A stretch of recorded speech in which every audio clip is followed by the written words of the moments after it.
308 za hodinu nahrávania. 308 €. Tak to je extrém. Vieš, to vtedy proste, dneska ťa hodina nahrávania stojí vlastne len elektriku.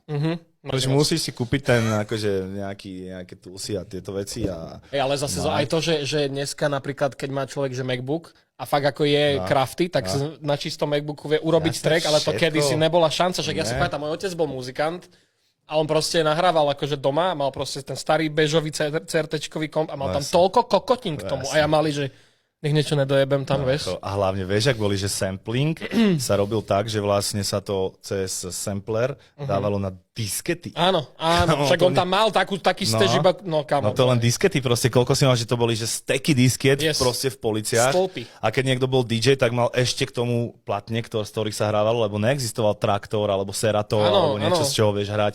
Proste musel si dojsť s bedničkami plnými platní a analogicky proste odohrať set. To dnešní ľudia ani netušia, že vlastne jak to majú basic všetko.